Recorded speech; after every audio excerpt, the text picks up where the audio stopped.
Hi, this is Delegate Bob Brink. As I record this 8th weekly report from Richmond, we're just a few days from the scheduled end of the 2012 session on March 10.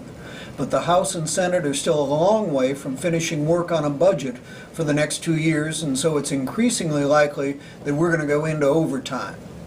Over the past 8 weeks, I've generally talked about the budget and high-profile issues such as the repeal of the one-gun-a-month law.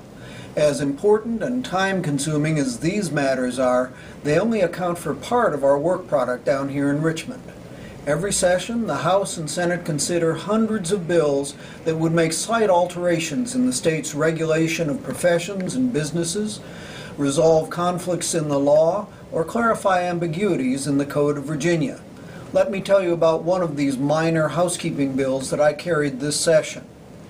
Under Virginia law, our local treasurers are required to seize and sell vehicles for delinquent property taxes under a process that's called distraint.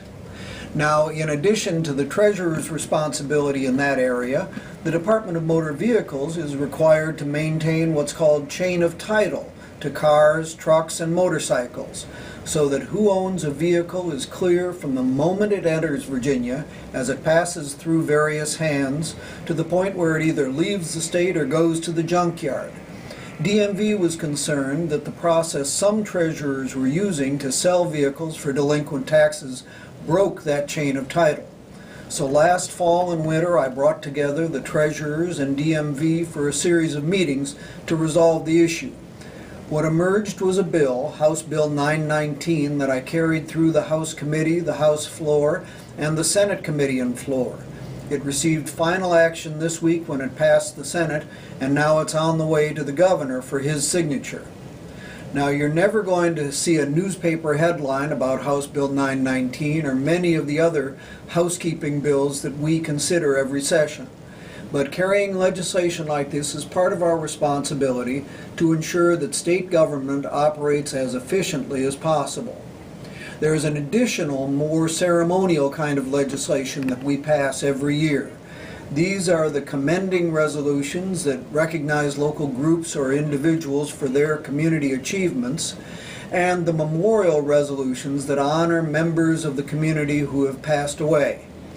For instance, this session, I sponsored a commending resolution on the 25th anniversary of Key Elementary School's dual language immersion program, and the Arlington delegation sponsored a memorial resolution honoring John Quirk, the journalist and longtime Arlingtonian who was also the father of Katie Couric and the late state senator Emily Couric.